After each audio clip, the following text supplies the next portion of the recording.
Alors, on est parti les amis avec l'interprétation de la première lame, selon moi, hein.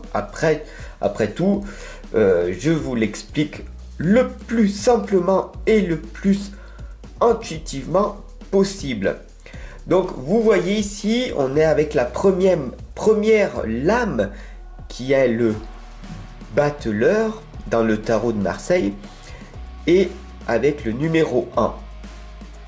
Alors, tout simplement, le battleur, ça correspond à quoi, vous allez me dire? Je vais vous l'expliquer très clairement. Voilà. Ça correspond à l'aventure, l'engagement, à la naïveté, hein, tout simplement, de ce que il est. En gros, on pourrait dire aussi, tout simplement, que c'est une personne, comme vous voyez, hein, une personne de la foire, une personne qui est en train de faire des expériences, ses propres expériences, qu'il est en train de développer en fait ses compétences. C'est l'aventure qui commence, un nouveau départ, et vous allez voir que tout prend sens. De la lame 1 du battleur jusqu'à le mât, si je vous la présente, la dernière des lames, pour moi personnellement, qui est ici le mât.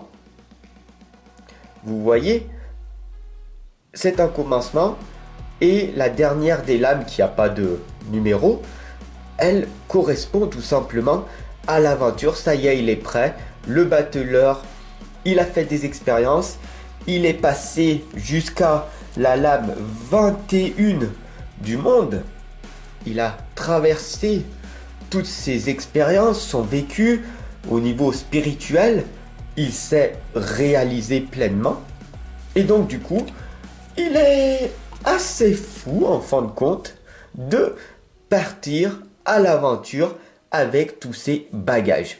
Vous voyez, c'est extrêmement parlant, et je voulais vous l'expliquer très clairement avec chacune des arcanes majeures. Si vous aimez, bien sûr, par la suite, je ferai avec les arcanes mineurs.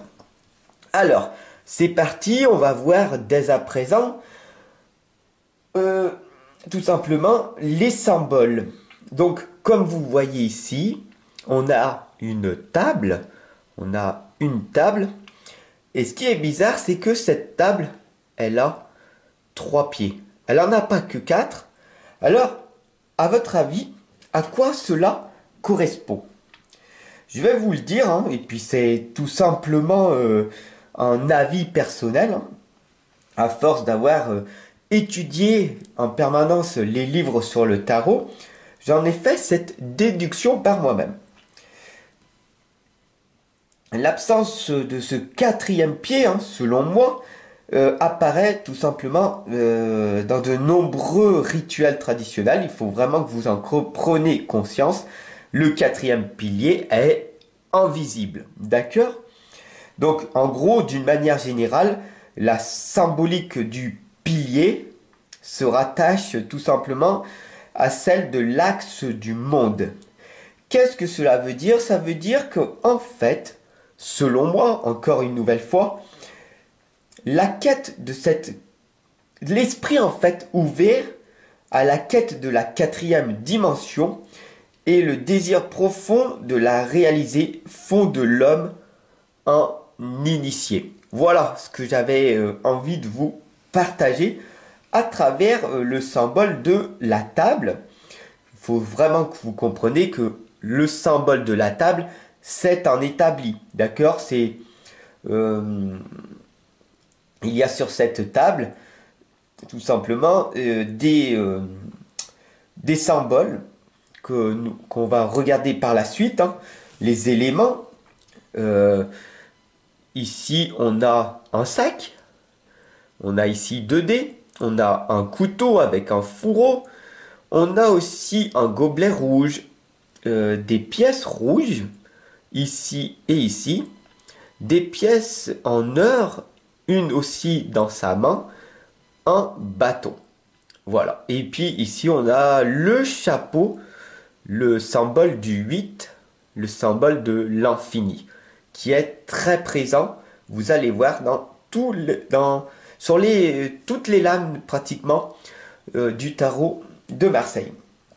Alors, très explicitement, en fait, les éléments, tout simplement, constituent la base d'une construction psychologique. D'accord? Donc, pour moi, en fait, le tarot de Marseille est tout simplement un outil divinatoire, un outil psychologique pour le développement de l'être en règle générale. Qu'est-ce que cela veut dire?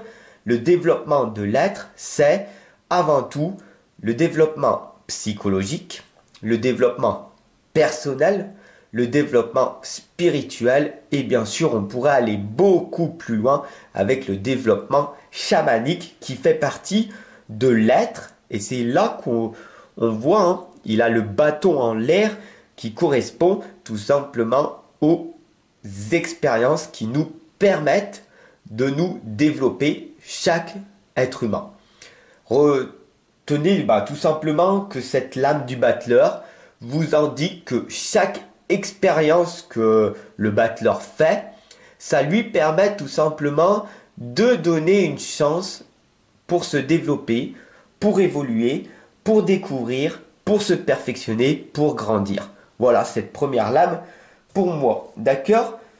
Donc on pourrait dire tout simplement les amis que tout simplement le bâton en fait que le battleur en fait il possède le pouvoir d'agir, voilà, de dominer et d'affirmer. Le bâton c'est le premier symbole du battleur, hein, et c'est le point de départ tout simplement. C'est l'étincelle en fait qui va déclencher tout le reste par la suite. Voilà. Donc il faut vraiment que vous compreniez que c'est l'expérience de nouvelles choses qu'il est en train de mettre en place. C'est des solutions en fait qu'il essaye en fait de trouver. C'est pour ça qu'on voit des différents éléments qui en fait tout simplement va lui permettre par la suite de réussir. Voilà. Plus il va échouer, plus il aura de chances de provoquer la chance de réussir. En gros, tout simplement, sa personnalité, c'est une personne qui est dynamique, curieuse. Le battleur correspond à tout simplement à une personne qui aime découvrir des nouvelles choses, qui n'a pas peur de l'inconnu, hein. Il sort de sa zone de confort. Peu importe si les gens se foutent de sa figure ou pas, il s'en fiche, il avance pour expérimenter et pour découvrir de nouvelles choses, pour tout simplement changer.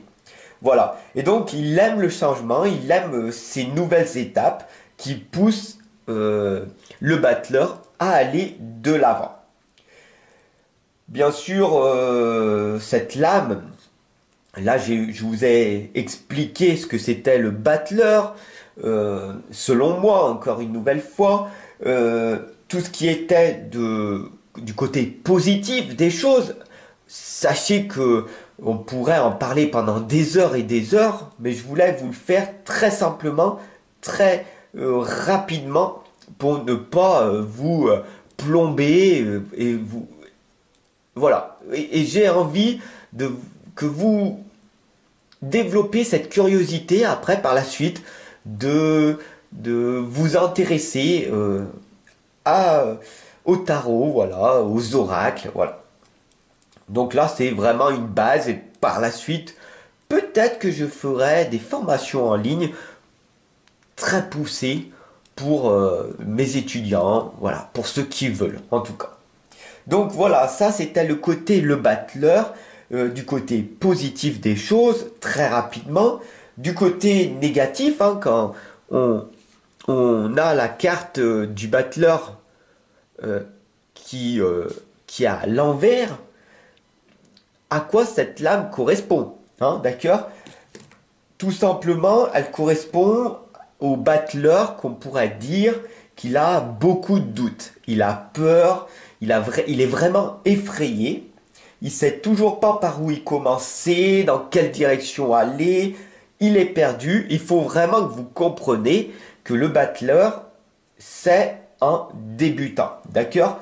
Il a peu ou pas de résultats du tout. D'ailleurs, il éprouve beaucoup de difficultés tout simplement à terminer ce qu'il commence. Vous avez vu, beaucoup de personnes sont dans ce cas de figure, moi-même au départ, et après par la suite, vous allez voir qu'avec la deuxième lame, qui est donc la papesse, tout va prendre sens.